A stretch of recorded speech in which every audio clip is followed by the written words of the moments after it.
पाठशाला में आप सभी का स्वागत है। मेरा नाम है रीचा छाबड़ा। चलिए स्टार्ट करते हैं अपनी नेक्स्ट क्लास।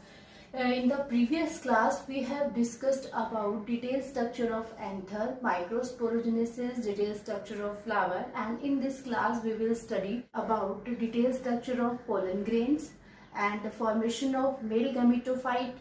Last class में हमने पढ़ा था कि male reproductive unit of the flower is androecium. Okay, unit is known as ए स्टेमन। किसी भी फ्लावर में जो मेल रिप्रोडक्टिव पार्ट है उसे कहते हैं एंड्रोशियम और उसकी जो यूनिट है उसको हम कहते हैं स्टेमन। ठीक है, तो ये स्ट्रक्चर हमने स्टेमन का स्टडी किया था, जिसमें हमने देखा था कि stamen has a two part, filament and anther.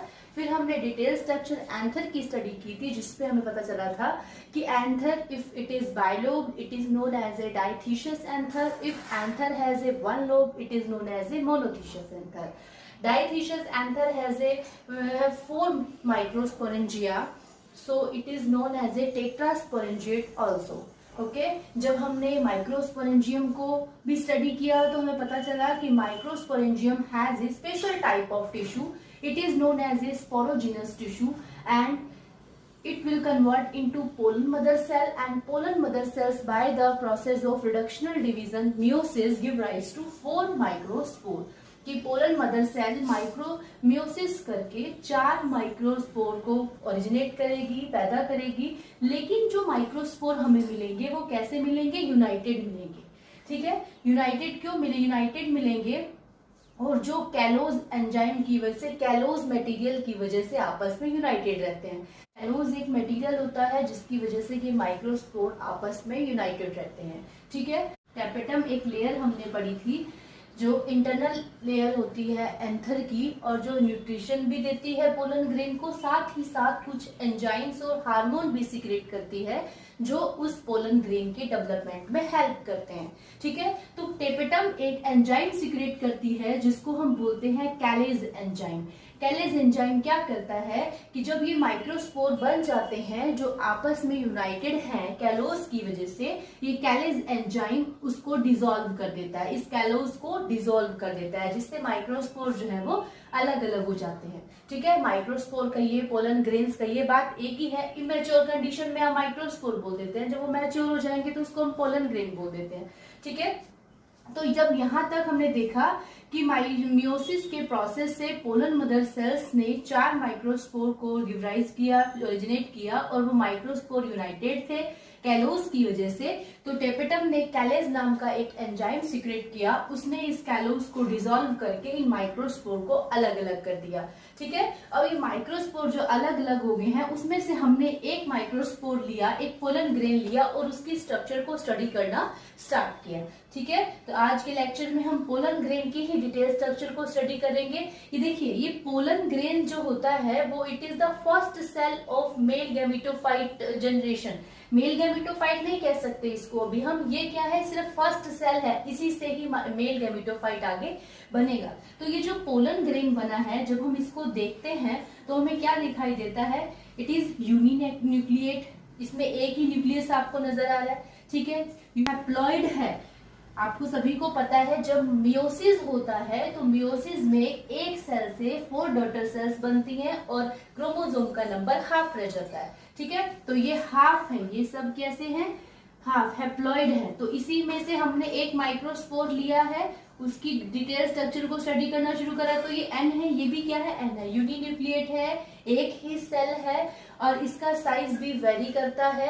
10 से लेके 200 माइक्रोन तक इसका साइज हो सकता है। मायोसोटिस है, मायोसोटिस का पोलन ग्रेन का साइज सबसे छोटा होता है, जबकि कुकुरबिटेसी या नेक्टाजेनेसी एक फैमिली होती है जिसमें माइक्रोस्पोर का साइज सबसे बड़ा होता है। ठीक है, मिराबिलिस जो एक प्लांट है जिसके पोलन ग्रेन का साइज जो होता है 250 माइक्रोन का होता है। ठीक है, तो ये पोलन ग्रेन के साइज के बारे में पता चल गया। इसके बाद हम देखते हैं कि पोलन ग्रेन जो होता है having a 2 layers, pollen grain पे 2 लेयर्स होती हैं। देखिए, एक आपको बाहर की तरफ एक लेयर दिखाई दे रही है और एक ये अंदर की तरफ लेयर है। ठीक है, outer most layer of the pollen grain is called एक्सीन। Outer most layer जो होती है उसको हम बोलते हैं एक्सीन। ठीक है, और ये यूनिफॉर्म नहीं है, कहीं कहीं पे बीच बीच में ये थिक, वैसे ये टोटल थिक है, लेकिन कहीं कहीं पे ये बीच बीच में क्या होगा, थिन होगी, पतली होगी। ठीक है, जहां पे ये पतली होगी हम उसको बोल देंगे जर्म पोर, क्योंकि जब पोलन ट्यूब बनती है, जब ये पोलन में फीमेल रिप्रोडक्टिव ऑर्गन तक पहुंचता है, तो वहां पे जाके पोलन ट्यूब बनाता है, जिसके हेल्प से ये नीचे फीमेल रिप्रोडक्टिव की ओवेरी पे पहुंच जाता है और वहां रखे हुए ओव्यूल को फर्टिलाइज करता है। तो पोलन ट्यूब बनाने के लिए जो यहाँ ये एक्सिन होती है, उसमें कहीं कहीं बीच में क्या होता है, थिन लेयर होती है। वैसे टोटल ये थिक लेयर है, लेकिन कहीं कहीं पे ये थिन होगी, तो वो जर्म पोर होगा, जहां से पोलन ट्यूब ओरिजिनेट हो सकती है। ठीक है, फर्स्ट क्वेश्चन यहाँ से अराइज होगा, outermost layer of the pollen grain is known as the axin and it is made up of sporopollenin। ये sporopollenin की बनी हुई होती है। लास्ट क्लास में भी बताया था, टेपेटम जो हमारी एंथर की इनर मोस्ट लेयर थी, बहुत इंपॉर्टेंट है, न्यूट्रिशन भी दे रही है पोलन ग्रेन को, साथ ही साथ कुछ हार्मोन और एंजाइम भी सीक्रेट कर रही है जो पोलन के डेवलपमेंट में हेल्प करते हैं। अभी हमने यहाँ पे कैलाइज एंजाइम पढ़ा, वो भी टेपेटम ने सीक्रेट किया था।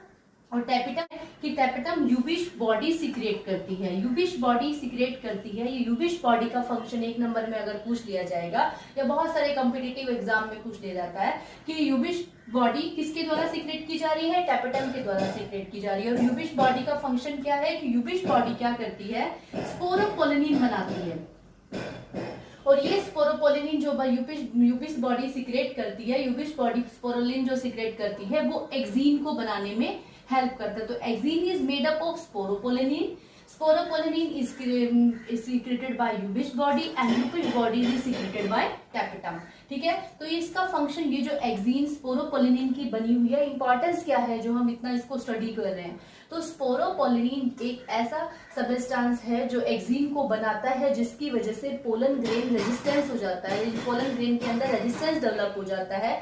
फिजिकली, बायोलॉजिकल आप उसको क्या कर सकते हैं, डेस्ट्रॉय नहीं कर सकते, ना ही उस पर कोई एसिड का इफेक्ट होता है, ना ही उसको एल्कलाइन का, इस पे किसी भी चीज का इफेक्ट नहीं करता है। ये इसके अंदर रेजिस्टेंस डेवलप हो जाता है, और इस स्पोरोपोलिनिन की वजह से ही आप पोलन ग्रेन को बहुत लंबे समय तक एज ए फॉसिल प्रिजर्व करके रख सकते हैं। ठीक है, इसी स्पोरोपोलिनिन की हेल्प से पोलन ग्रेन को 196 डिग्री सेल्सियस पे हम क्या करके रख सकते हैं, स्टोर कर रख सकते हैं। ठीक है, फ्यूचर के लिए जैसे हम स्पर्म को, ओवा को बहुत स्टोर करके रखते हैं, इसी तरह से हम पोलन ग्रेन्स को भी -196 डिग्री सेल्सियस पर स्पोरोपोलिनिन की वजह से ही स्टोर करके रख सकते हैं, क्योंकि ये स्पोरोपोलिनिन इस पोलन ग्रेन को क्या देता है, रेजिस्टेंस देता है। ठीक है, जिससे इस पर किसी भी चीज का जल्दी से असर नहीं होता है, इसको डिस्ट्रॉय नहीं कर पाती है। सेकंड है इसकी इनर मोस्ट लेयर एंटीन। एंटीन जो होती है वो पैक्टोसेलुलोज की बनी हुई होती है। ठीक है, एंटीन पैक्टोसेलुलोज की बनी हुई होती है। और ये जो इंसेक्ट पॉलिनेटेड प्लांट होते हैं, जिसमें एंटोमोफिलस प्लांट, जिसमें पॉलिनेशन इंसेक्ट्स के थ्रू होता है, ऐसे प्लांट्स के जो पोलन ग्रेन्स होते हैं वो विस्कस होते हैं, चिपचिपे होते हैं, कि ताकि जब भी कोई इंसेक्ट उस फ्लावर पे आए तो वो जो पोलन ग्रेन्स हैं उसके इंसेक्ट के साथ लग जाए, चिपक जाए। तो वो जब चिपकेंगे तभी ना जब वो स्टिकी होंगे। तो ये पोलन ग्रेन जो ऐसे प्लांट जिसमें इंसेक्ट के थ्रू पॉलिनेशन होता है, इंसेक्ट पॉलिनेटेड प्लांट्स के अंदर पोलन ग्रेन विस्कस होता है।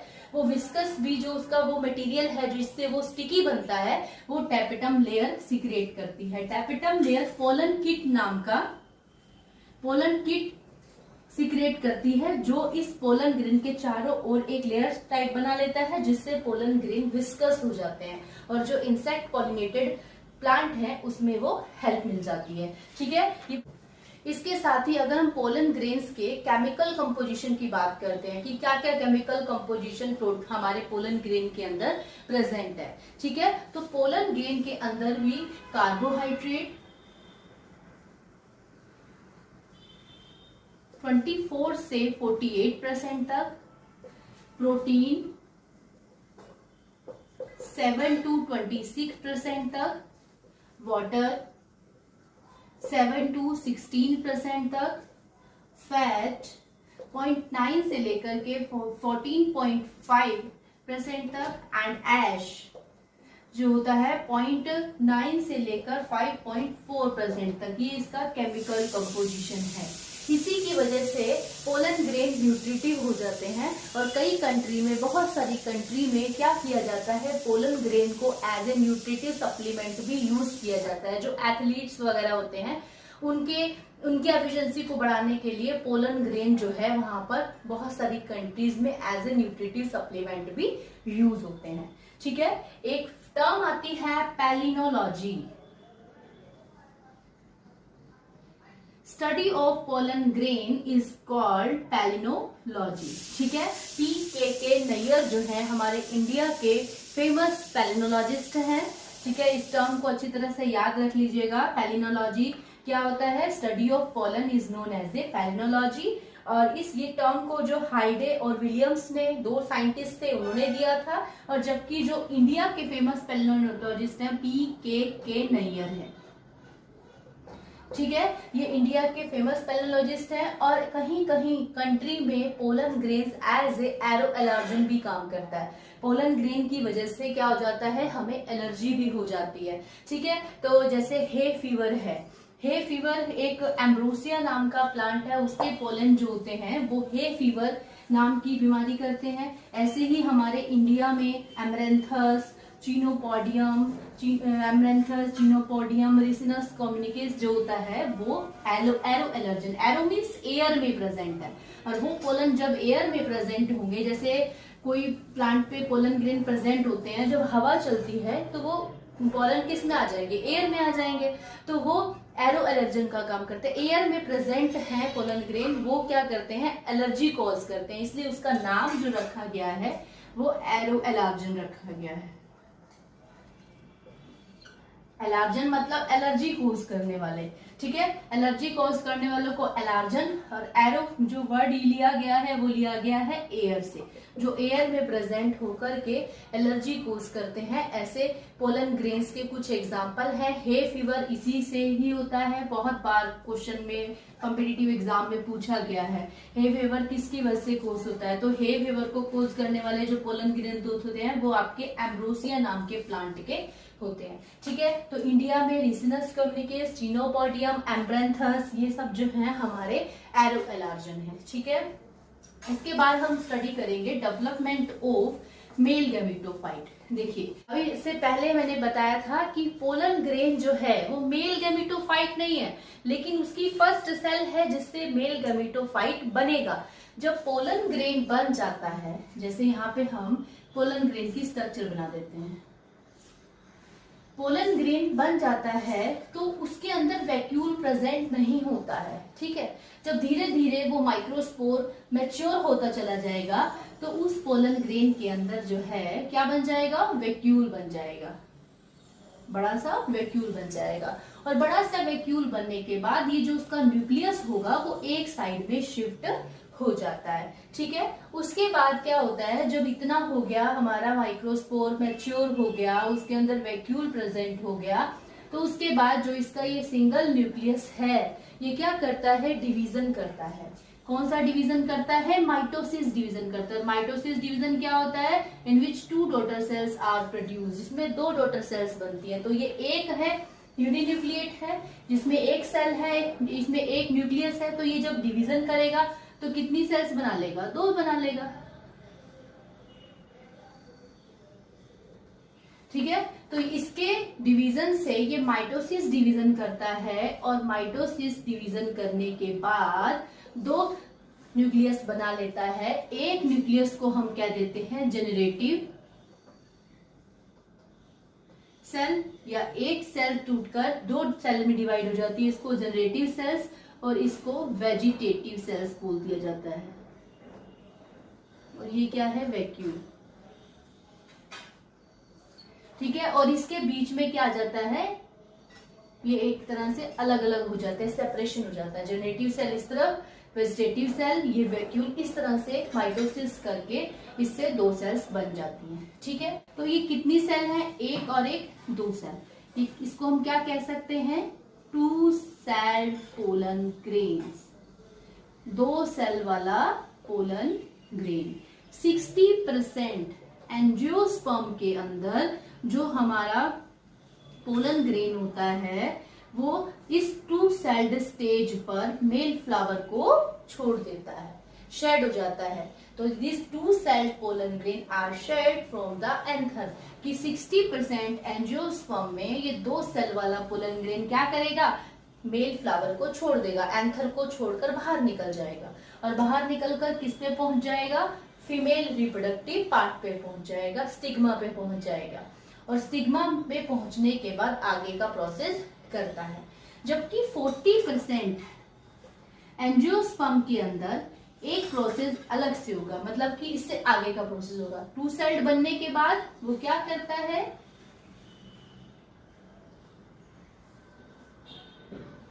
टू सेल्ड बनने के बाद, जैसे ये आपका जनरेटिव सेल है, ये वेजिटेटिव सेल है। वेजिटेटिव सेल्स जो होती है वो लार्जर होती है, बड़ी होती है, क्योंकि वेजिटेटिव सेल का काम क्या है, न्यूट्रिशन करना, ठीक है, पोलन ग्रेन को न्यूट्रिशन देना, क्योंकि पोलन ग्रेन मूवमेंट करेगा, उसको एनर्जी चाहिए ना, तो न्यूट्रिशन देगी। और जबकि जनरेटिव सेल्स कैसी होती है, स्मॉल होती है।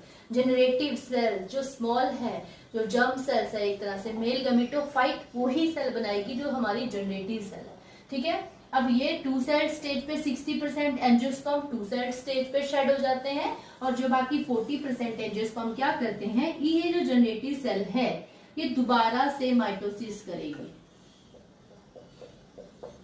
दोबारा से माइटोसिस करेगी, और एक जो हमारा जनरेटिव सेल थी अब कितने में डिवाइड हो जाएगी, 2 में। ये तो आपकी वेजिटेटिव सेल है ये, और ये कितनी बना लेगी, 2 सेल्स बना लेगी। जनरेटिव सेल्स डिवाइड हो जाएगी, माइटोसिस के प्रोसेस से कितने भी सेल्स में कन्वर्ट हो जाएगी, 2 सेल्स में कन्वर्ट हो जाएगी, ठीक है। ये क्या बन गए आपके, ये बने आपके मेल गैमेटोफाइट। ये माइटोसिस कर रहा है पूरा का पूरा, तो इसमें क्रोमोसोम नंबर वही रहेगा जो स्टार्टिंग में था, N, ये भी N, ये भी N, ये भी N है, ठीक है, ये भी N है, ये भी N है, ये भी N है, क्योंकि ये माइटोसिस है तो इक्वल नंबर ऑफ क्रोमोसोम रहेगा। तो ये क्या बन गए, जनरेटिव सेल ने दोबारा से डिवीजन करके क्या बना लिया, दो मेल गैमेटोफाइट बना दिए। अब ये कितने, यहाँ से इसको हटा देते हैं, थोड़ा कंफ्यूजन क्रिएट कर रहा है, ऐसे कर देते हैं इसको, ये वैक्यूम, ठीक है। तो अभी कितनी सेल बन गई, 3 सेल। तो 40% एंजियोस्पर्म में 3 सेल्ड पोलन ग्रेन जो है वो बनने के बाद वो अपने फ्लावर बेग के एंथर से रिलीज होता है, ठीक है। और 3 सेल्ड स्टेज बनने के बाद फ्लावर के एंथर से बाहर निकल जाती है और फीमेल रिप्रोडक्टिव पार्ट पर पहुंच जाती है।